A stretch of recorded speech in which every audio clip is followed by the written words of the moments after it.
আলামিন আপনাকে আমাকে একটি সুন্দর পরিবেশে তাফসিরুল কোরআন মাহফিলে এসে বসার সুযোগ করে দিয়েছেন। সকলে বলি আলহামদুলিল্লাহ।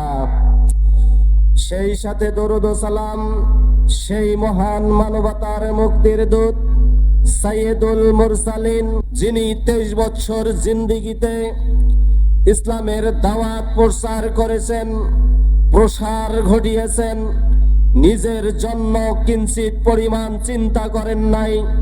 তিনি সব সময় তার চিন্তা ছিল ইয়া উম্মতি ইয়া উম্মতি। তার প্রতি আমরা জোরে সোরে দরুদ পড়ি, সকলে বলি সাল্লাল্লাহু আলাইহি ওয়াসাল্লাম। সম্মানিত হাজিরিন, আপনাদের সামনে সুপরিচিত পবিত্র কোরআন থেকে একটি সূরা আপনাদের সামনে তেলাওয়াত করেছি।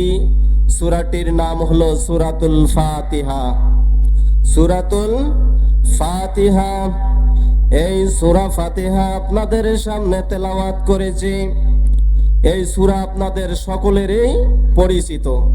দেখেন, এই সূরাটা হলো পবিত্র 30 পারা কোরআন শরীফের ভূমিকা। মহান আল্লাহ রাব্বুল আলামিন সূরা ফাতিহাকে পবিত্র কোরআনের সার সংক্ষেপ হিসেবে সৃষ্টি করেছেন এবং রাসূল সাল্লাল্লাহু আলাইহি সাল্লামের মাধ্যমে আমাদের নিকট পৌঁছে দিয়েছেন। এই সূরার আয়াত আছে মাত্র 60টি। আল্লাহ রাব্বুল আলামিন কি বলতেছেন সরল অনুবাদ করে দেখায়, বলতেছি আলহামদুলিল্লাহি রাব্বিল আলামিন। সমস্ত প্রশংসা সেই মহান রব্বুল আলামিনের জন্য। আর রহমানির রহিম, যিনি নিতান্ত মেহেরবান ও দয়ালু। মালিক ইয়াউমিদ্দিন, যিনি বিচার দিবসের মালিক। ইয়্যাকা না'বুদু ওয়া ইয়্যাকা নাস্তাঈন, আমরা তোমারই ইবাদত করি এবং তোমারই কাছে সাহায্য প্রার্থনা করি। ইহদিনাস সিরাতাল মুস্তাকিম, আমাদেরকে সরল এবং সঠিক পথ দেখাও। সিরাতাল্লাযীনা আন'আমতা আলাইহিম গায়রিল মাগদুবি আলাইহিম ওয়ালাদ-দাল্লিন,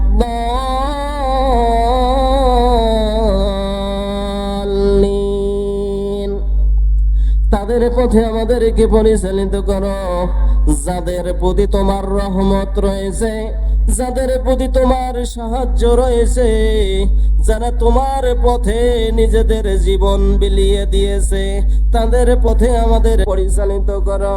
সম্মানিত উপস্থিতি, এই হলো সূরা ফাতিহার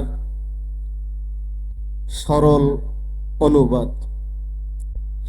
তাফসিরুল কোরআন মাহফিল যতদূর পর্যন্ত সেই মাইকের সাউন্ড যাচ্ছে, আমার মনে হয় যে এই এলাকায় কোনো হিন্দু, কোনো অমুসলিম বসবাস করে না। আমি তো মনে করি যে এই এলাকায় মুসলমানের এলাকা।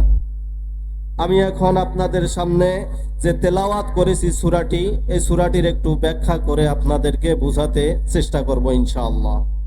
আল্লাহ রাব্বুল আলামিন বলেন, আলহামদুলিল্লাহি রাব্বিল আলামিন, সমস্ত প্রশংসা সেই মহান রব্বুল আলামিনের জন্য।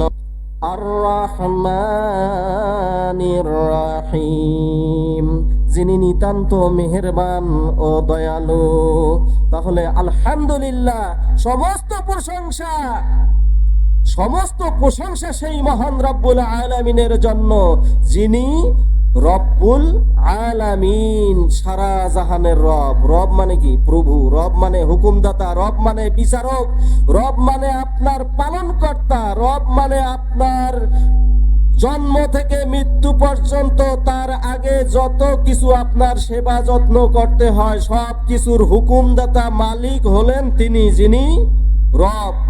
আর তার প্রশংসা এখানে এই আয়াতের অর্থের দিক থেকে হযরত ইব্রাহিম আলাইহিস সালাম রব্বিল আলামিনকে স্বীকার করে নিয়েছেন কিভাবে?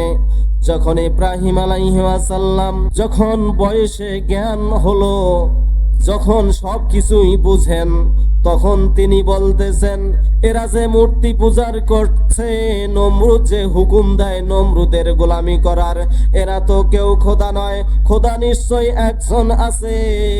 ইব্রাহিম আলাইহিস সালাম যখন দেখলেন সকালবেলা সূর্য ওঠে, তখন তিনি বললেন যে এটাই মনে হয় সূর্য।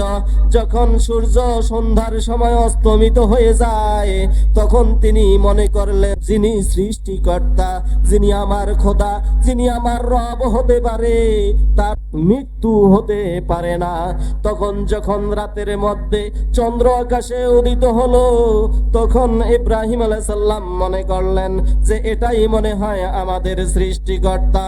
তখন চন্দ্র অস্তমিত হয়ে গেল, তখন তিনি মনে করলেন যে না, এটাও তো হতে পারে না।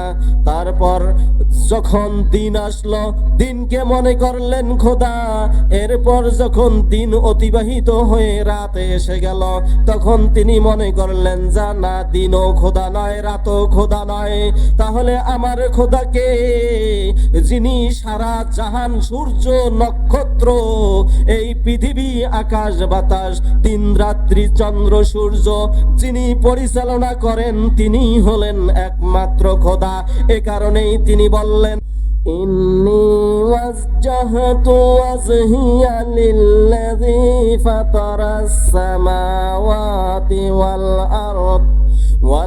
আরদা হানিফান ওয়া মা আনা মিনাল মুশরিকিন। আমি সব দিক থেকে মুখ ফিরিয়ে নিলাম, যিনি আসমান এবং জমিনের মালিক, যিনি সূর্য চন্দ্রের মালিক, যিনি এই পৃথিবীর মালিক, তার দিকে আমি মুখ ফিরিয়ে নিলাম, তার দিকে ইক্তেদা করলাম।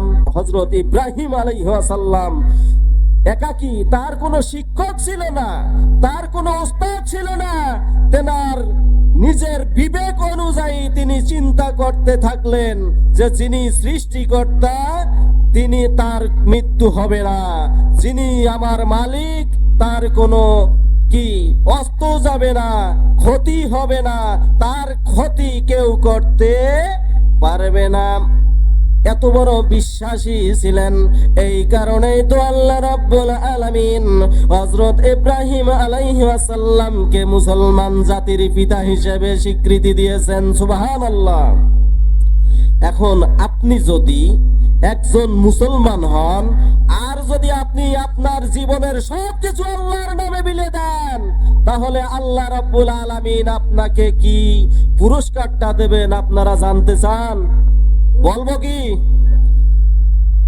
আল্লাহ রাব্বুল আলামিনের নবী হযরত মুহাম্মদ মুস্তাফা সাল্লাল্লাহু আলাইহি ওয়াসাল্লাম বলেছেন, মুসলিম শরীফ প্রথম খণ্ড 116 পৃষ্ঠা, বিনা হিসেবে জান্নাত তাদেরকে দেবেন। কাদেরকে? ৭৪,০০০ ব্যক্তিকে। এই ৭৪,০০০ ব্যক্তির এক এক করে নাম ধরে ডাকা হবে, আর তাদেরকে বলা হবে তোমাদের কোনো হিসাব নাই, তোমরা জান্নাতে প্রবেশ করো। সুবহানাল্লাহ।